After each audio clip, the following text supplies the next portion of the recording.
Oke, puji Tuhan, kita setelah tertunda minggu lalu, minggu ini kita akan kembali belajar firman Tuhan. Nah, belajar firman Tuhannya singkat-singkat saja, tapi mudah-mudahan menjadi berkat, membuat kita boleh mengerti kebenaran firman Tuhan dan bertumbuh dengan baik, dan iman kita juga dibangun di dalam. Mari kita awali dengan berdoa. Kita bersatu hati berdoa, Niko dan Elva kita berdoa. Tuhan Yesus berkati untuk pembelajaran firman Tuhan siang ini, sekalipun melalui Zoom, tapi kiranya boleh menjadi berkat bagi kami semua ya Tuhan.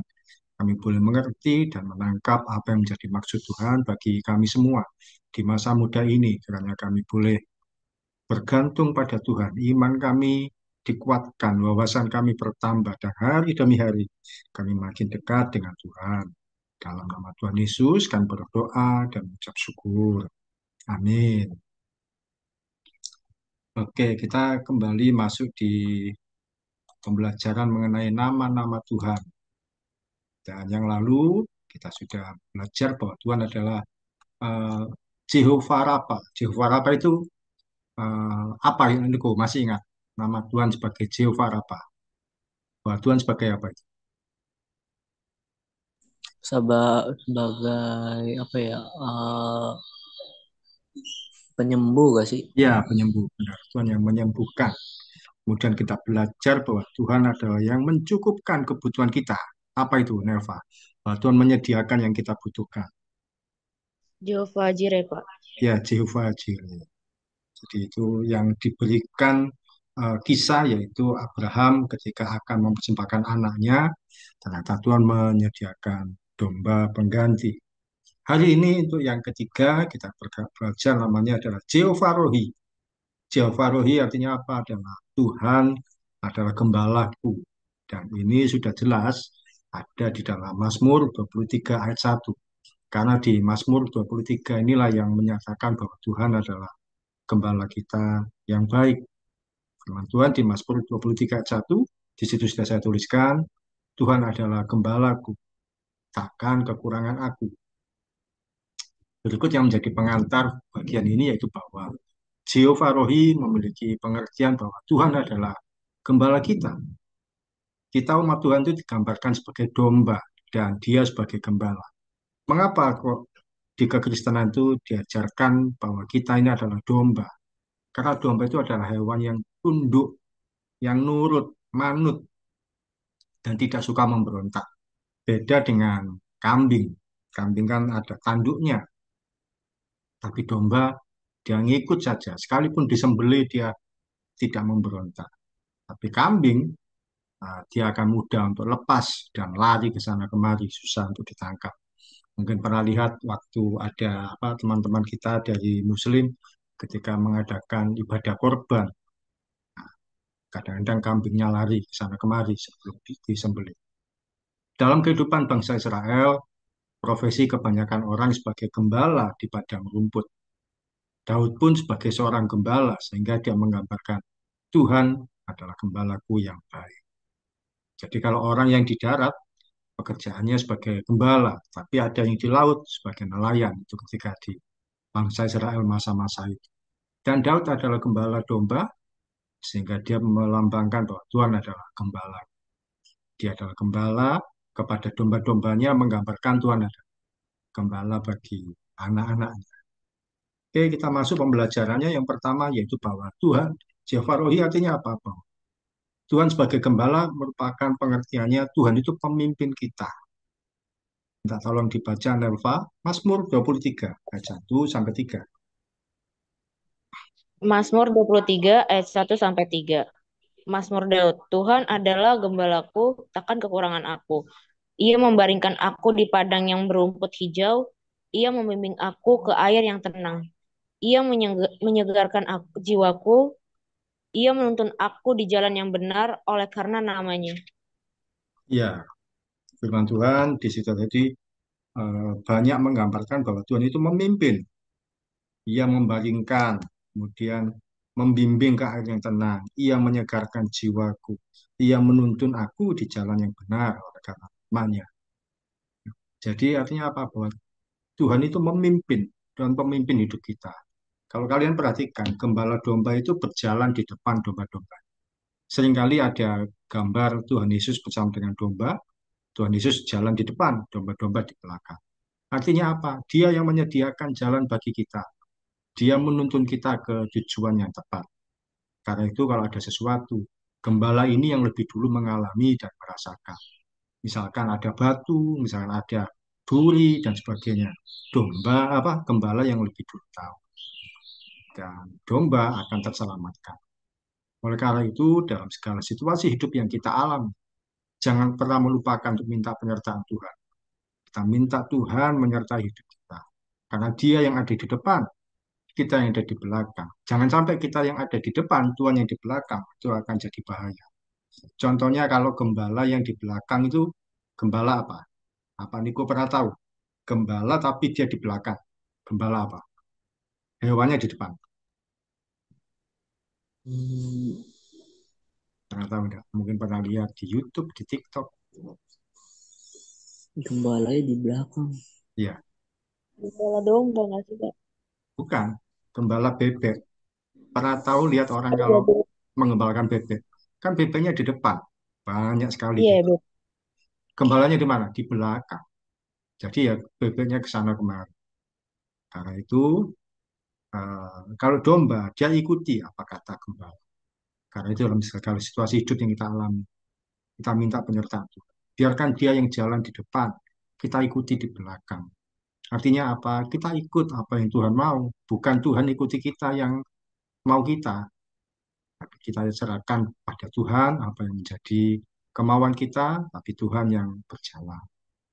Ketika kita dalam pergumulan, pergumulan itu apa? Kesulitan hidup dan kebutuhan apapun. Libatkan Tuhan Yesus. Baik untuk urusan sekolah, urusan pelajaran, kadang-kadang kita akan juga mengalami kesulitan.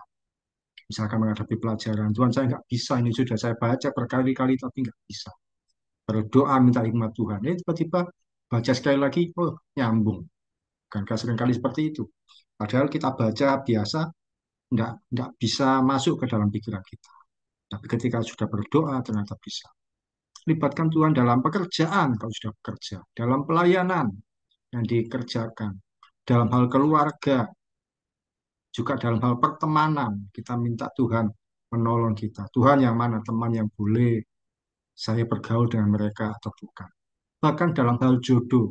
Nah, kalau satu kali kalian ada dalam situasi boleh mencari jodoh, minta hikmat Tuhan, minta tuntunan Tuhan. Bukan sekedar orang itu baik, bukan sekedar orang itu cakep atau orang itu uh, mau nyambung dengan kita, tapi kita minta tuntunan Tuhan. Tuhan, yang mana yang jadi jodoh saya? Tuhan akan bawa kita pada orang-orang yang tepat. Oke, kita belajar untuk menyerahkan pada tuntunan Tuhan. Apa yang Dia kehendaki itu yang kita ikuti. Apa yang Tuhan inginkan itu yang kita kerjakan. Nah, seringkali tanpa kita sadari kita ini yang ingin Tuhan ikuti kita. Padahal sebaliknya Tuhan yang kita yang harus ikuti kemauan Tuhan. Sebab Dia adalah gembala kita yang baik. Kita ini domba. Domba itu ikut saja. Kemana gembala melangkah kita ikut. Karena itu kan tadi dikatakan membawa ke air yang tenang. Karena gembala tahu, oh di sini air yang tenang. Dombanya yang ngikuti. Membaringkan di padang berumput hijau. Kita ngikuti aja. Pasti kalau ikut sama gembala itu enak. Karena kan kita ikuti apa? Kemauan gembala kita atau Tuhan. Oke, ini poin pertama bahwa Jehovah Rohi, Tuhan adalah gembala artinya apa? Tuhan adalah pemimpin hidup kita. Dia adalah pemimpin hidup kita yang baik, yang tepat, membawa kita pada tujuan yang tepat. Contoh-contoh berikut ini menjadi teladan yang baik. Satu ketika Yosua ketika akan merobohkan tembok Yeriko, dia mendapatkan perintah Tuhan untuk merobohkan tembok Yeriko. Apa yang dia lakukan? Dia minta tuntunan Tuhan. Nah, Niko, minta tolong baca Yosua 5 ayat 13 sampai 14. Yosua 5 ayat 13 sampai 14. Ketika Yosua dekat Yeriko, ia melayangkan pandangnya. Dilihatnya seorang laki-laki berdiri di depannya dengan pedang terhunus di tangannya. Yosua mendekatinya dan bertanya kepadanya, "Kawankah engkau aku tahu lawan?" Jawabnya, "Bukan, tetapi akulah panglima belantara Tuhan." Sekarang aku datang, lalu sujudlah Yosua dengan mukanya ke tanah, menyembah dan berkata kepadanya, apakah yang akan dikatakan Tuanku kepada hambanya ini? Iya, jadi sebelum berperang besoknya, Yosua bertemu dengan seseorang yang tidak dia kenal. Ini bukan dari golongan bangsa Israel, tapi siapa ini? Sehingga dia bertanya, kamu kawan atau lawan? Dan orang itu, sosok itu berkata, bukan. Karena memang dia adalah panglima bala tentara Tuhan. Ada yang memperkirakan bahwa itu adalah malaikat perang Tuhan, namanya Mikael. Tapi juga ada ahli-ahli Alkitab yang berkata bahwa itu adalah Tuhan Yesus sendiri yang menampakkan diri dalam bentuk panglima perang. Aku adalah panglima bala tentara Tuhan. Dan Yosua berkata, silakan apa yang menjadi kehendakmu. Aku siap untuk mendengarkan. Dia sampai sujud di tanah. Karena dia tahu dia berhadapan dengan siapa. Dia berhadapan dengan Tuhan sendiri. Jadi sebelum dia melangkah, sebelum dia berperang, sebelum dia melakukan sesuatu, dia minta petunjuk Tuhan. Ada juga Daud ketika akan berperang, dia memang seorang panglima perang yang sudah terkenal, yang sudah berhasil. Tapi dia selalu bertanya pada Tuhan sebelum melangkahkan kakinya, sebelum mengarahkan senjata. Nelva bisa baca 2 Samuel 5 ayat 23. 2 Samuel 5 ayat 23. Maka bertanyalah Daud kepada Tuhan, dan ia menjawab, janganlah maju, tetapi buatlah gerakan lingkaran sampai ke belakang mereka, sehingga engkau dapat menyerang mereka dari jurusan pohon-pohon kertau. Ya, jadi Daud bertanya pada Tuhan, strategi apa yang harus saya lakukan? Dan mungkin sebelumnya Tuhan berkata maju, tapi kali itu jangan maju, tapi lewat barisan berakar. Dan ternyata dia mengalami kemenangan. Daud selalu bertanya pada Tuhan sebelum berperang, apa yang harus saya kerjakan? Walaupun dia ahli perang, tapi dia tetap tahu siapa yang lebih ahli dari dia, itu Tuhan sendiri. Demikian juga dalam kehidupan kita, dalam segala sesuatu, tanyalah pada Tuhan. Meskipun kita bisa mengerjakan sesuatunya, sudah terbiasa, sudah rutin, tapi tetap kita menyerahkan pada Tuhan. Terus ada juga situasinya bahwa Abraham mencarikan jodoh bagi Ishak. Ini tidak usah dibaca. Jadi Abraham berkata kepada pembantunya, carikan jodoh bagi anakku. Tapi jangan dari sekitar orang-orang sini. Carikan dari bangsa Israel, dari keturunan dia, dari orang-orang sebangsanya dia. Jadi apa? Untuk jodoh pun dia harus tanya pada Tuhan. Siapa yang sudah dijodoh bagi anak-anakku? Bagi anakku Ishak. Kan anak Abraham cuma Ishak. Dan ternyata Tuhan tidak mengendaki kalau jodohnya itu dari orang-orang Kanaan, orang-orang sekitar situ. Tapi pada siapa? Pada orang yang dari keturunan bangsanya Abraham yang asli, keturunan nenek moyang.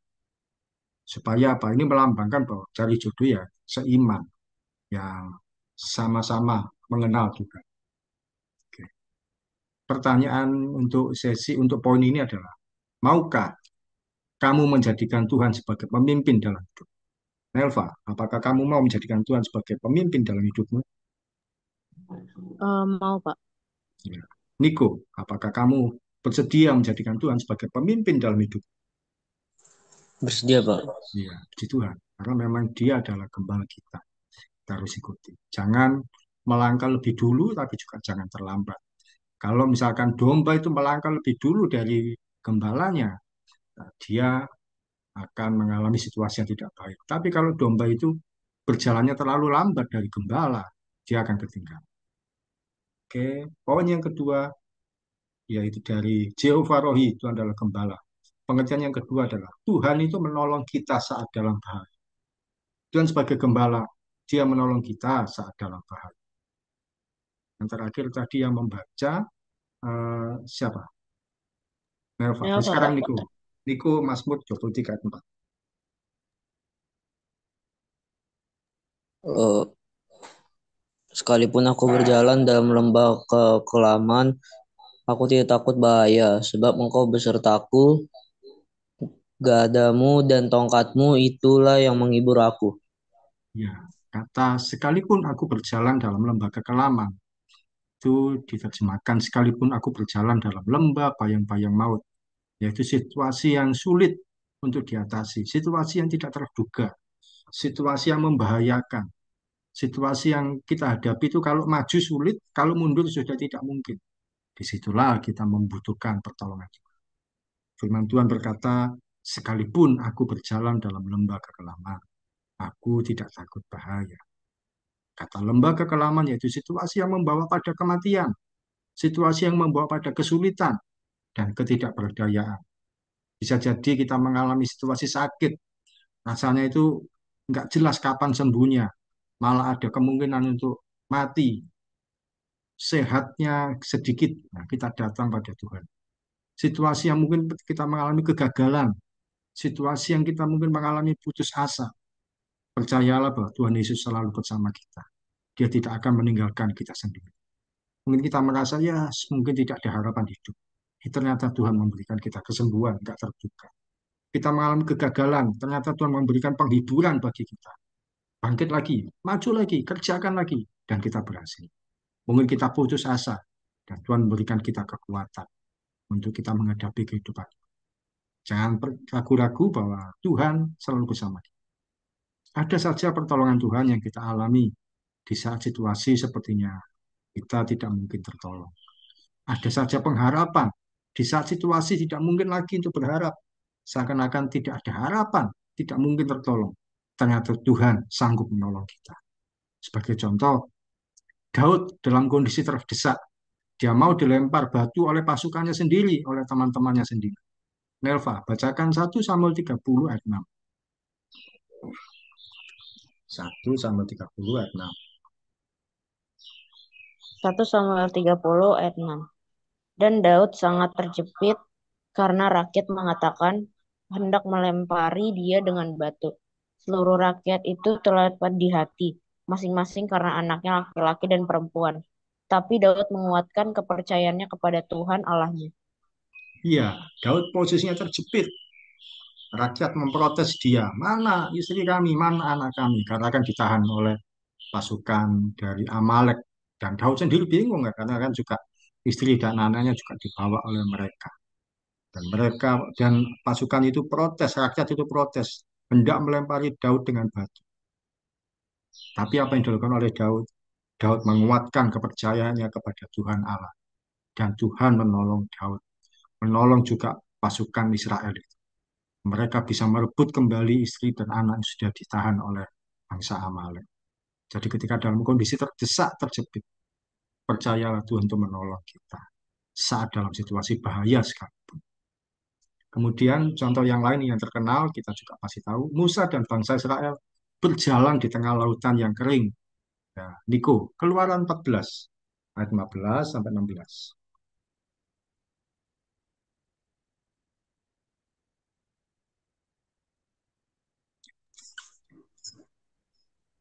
Berfirmanlah Tuhan kepada Musa, "Mengapakah engkau berseru-seru demikian kepadaku?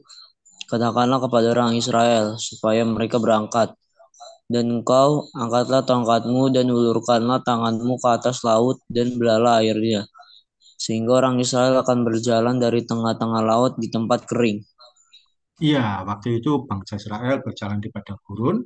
Mereka belum lama keluar dari penindasan bangsa Mesir. Di tengah-tengah perjalanan, ternyata bangsa Mesir dipimpin oleh rajanya Fir'aun mengejar. Dan dalam pengejaran itu kan situasinya terjepit. Mau maju ada lautan yang luas. Kalau diteruskan kan bisa mati. Tapi kalau mundur, ya mereka harus berperang menghadapi bangsa Mesir. Belum tentu menang juga, bisa mati juga. Mereka berseru kepada Tuhan. Dan Tuhan berkata kepada Musa, angkatlah tongkatmu dan ulurkanlah tanganmu ke atas. Sehingga apa? Lautan itu menjadi kering. Bangsa Israel berjalan di tengah lautan yang kering. Sekalipun situasinya seakan tidak mungkin, sekalipun situasinya sepertinya mustahil, dan tidak ada dasar untuk berharap, Tuhan sanggup menolong bangsa Israel. Demikian juga dengan kehidupan kita. Situasi apapun yang kita hadapi, kita percaya bahwa Tuhan adalah gembala kita yang baik. Dia akan menolong kita saat dalam bahaya. Oke, poin yang pertama, Tuhan pemimpin kita. Yang kedua, Tuhan menolong kita saat dalam bahaya. Yang ketiga, Tuhan Gembala yang baik artinya Tuhan menyediakan pemeliharaan bagi kita. Nelva, minta tolong Mazmur 23 ayat 5 sampai 6.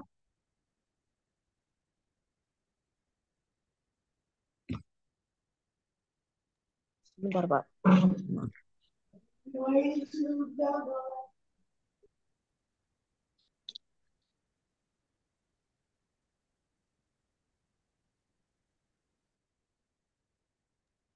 Mazmur 23 ayat 5 sampai 6. Engkau menyediakan hidangan bagiku di hadapan lawanku. Engkau mengurapi kepalaku dengan minyak, pialaku penuh melimpah. Kebajikan dan kemurahan belaka akan mengikuti aku seumur hidupku, dan aku akan diam dalam rumah Tuhan sepanjang masa. Ya, poin yang ketiga ini berkata bahwa Tuhan menyediakan pemeliharaan. Ayat 5 berkata, Engkau menyediakan hidangan bagiku di hadapan lawanku. Artinya Tuhan memelihara kita di saat situasi-situasi yang sepertinya tidak mungkin. Dan ini sudah sering kita pelajari, sering kita bahas. Bahwa pemeliharaan Tuhan yang ajaib sanggup disediakan bagi kita.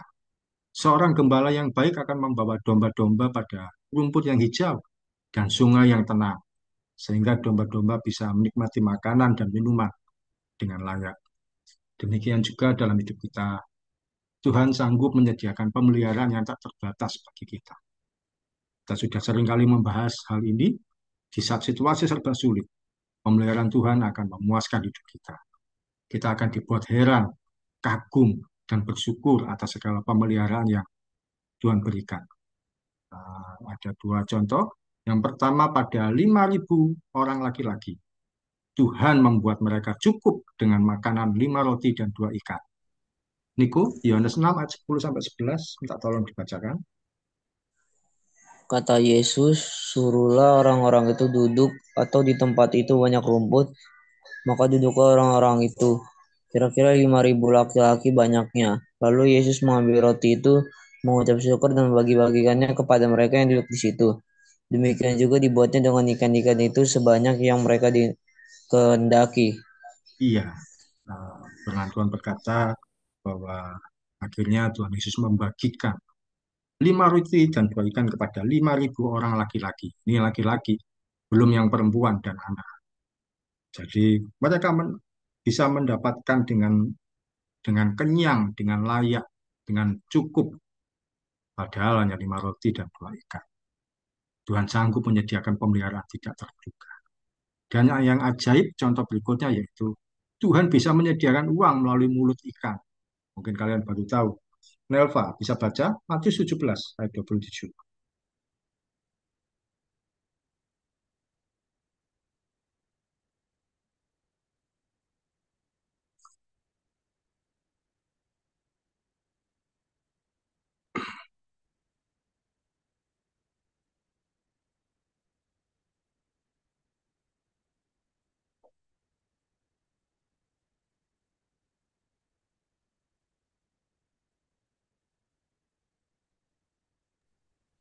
Matius 17 ayat 27. Tetapi supaya jangan kita menjadi batu sandungan bagi mereka, pergilah memancing ke danau. Dan ikan pertama yang kau pancing, tangkaplah dan bukalah mulutnya. Maka engkau akan menemukan mata uang 4 dirham di dalamnya. Ambillah itu dan bayarkanlah kepada mereka, bagiku dan bagimu juga. Ya, Tuhan Yesus waktu itu didesak oleh orang-orang Farisi, oleh orang-orang yang pemungut-pemungut cukai dan eh, mereka berkata pada murid-murid Tuhan Yesus, kamu dan gurumu nggak pernah bayar pajak ya. Dan Tuhan Yesus berkata, oke, kita akan bayar pajak. Dengan uangnya dari mana? Tuhan Yesus berkata pada Petrus, tangkap ikan. Di mulut ikan yang pertama, kamu akan mendapati uang sebanyak 4 dirham. Berarti di dalam ikan itu, di dalam mulutnya sudah tersimpan ikan. Nah, nggak tahu dari mana. Tuhan yang menyediakan. Ketika dibuka, ada ikan dan dibayarkan pajak. Jadi dalam situasi yang tidak terduga, Tuhan sanggup menyediakan pemeliharaan bagi kita. Pada 5.000 orang laki-laki, ada makanan cuma 5 roti dan 2 ikan. Ternyata cukup. Kemudian ketika tidak ada uang, Tuhan sediakan melalui mulut ikan. Ternyata bisa untuk membayar. Jadi artinya apa? Dalam situasi yang sulit sekalipun, Tuhan sanggup menyediakan pemelihara. Dia adalah gembala yang baik, artinya dia adalah pemimpin kita. Dia menolong saat kita dalam bahaya. Dan dia menyediakan pemeliharaan bagi kita. Pembelajaran kali ini bahwa Tuhan Yesus merupakan gembala yang baik bagi kita. Pada Dia kita menyerahkan harapan kita sepenuhnya. Nah, dalam kehidupan sehari-hari, sebagai tanda bahwa Tuhan adalah gembala kita, bukankah setiap hari kita selalu berdoa kepada Tuhan sebelum beraktivitas? Kalian sebelum berangkat sekolah, atau yang bekerja sebelum bekerja, kita selalu berdoa pada Tuhan. Itu membuktikan bahwa kita adalah dombanya yang membutuhkan tuntunan gembala. Nah, sharingnya hari ini adalah ketika kalian berdoa sebelum melakukan aktivitas atau sebelum berangkat sekolah, apa saja yang kalian doakan? Kan kalau berdoa tentu masing-masing ya, Niko dan Nelva. Atau berdoanya bersama-sama, Nelva. Sendiri-sendiri apa bersama-sama? Atau kalau doa pagi? Sendiri-sendiri, Pak. Oke. Kalau menurut Nelva pada waktu sebelum melakukan aktivitas dan berdoa sebelum berangkat sekolah, mungkin berangkat sekolahnya siang. Apa yang Nelva doakan sebelum berangkat sekolah itu? Kalau Nafa sih, semoga kalau mau berangkat sekolah di perjalanan sampai di sekolah dengan baik, terus sampai di sekolah sebelum mulai pembelajaran berdoa biar bisa melewati pembelajaran di hari itu juga dengan lancar, bisa memahami materi dengan baik. Iya, puji Tuhan. Itu artinya bahwa menandakan Nelva pun butuh Tuhan. Jadi itu yang didoakan supaya bisa memahami materi dengan baik dan dalam perjalanan lancar, aman. Menurut Niko, ketika kamu berdoa sebelum berangkat sekolah, apa yang kamu doakan? Kalau aku sih pertama terima kasih atas eh, sudah memberikan napas kehidupan sepanjang malam hari ini. Habis itu eh,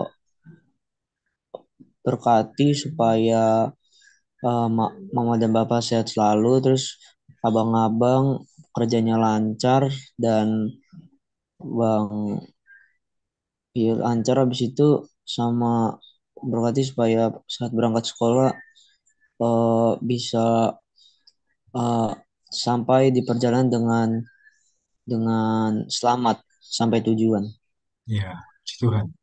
Berarti tanda bahwa kita ini butuh Tuhan. Niko dan Nelva pun butuh Tuhan. Bahwa dia adalah gembala kita.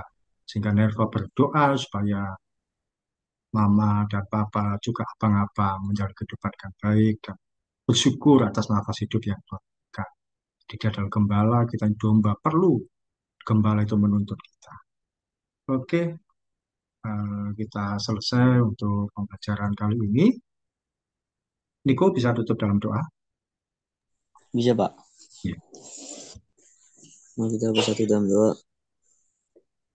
Tuhan, terima kasih Tuhan. Kami telah mendengarkan firman-Mu melalui hamba Hoki Tuhan. Berkati supaya firman-Mu ini menjadi rema bagi kehidupan kami dan bisa kami terapkan di kehidupan kami setiap hari Tuhan, setiap minggu. Ya Tuhan, berkati supaya Pak hamba Pak Hoki bisa mendapatkan rezeki ya Tuhan dan berikan kesehatan ya Tuhan. Berkati orang tua kami ya Tuhan supaya orang tua kami juga senantiasa dalam perlindungan-Mu dan berikan kesehatan juga ya Tuhan. Inilah doa kami ya Tuhan dalam nama Tuhan Yesus. Amin. Amin. Puji Tuhan. Terima kasih, Nelva dan Niko. Terima kasih.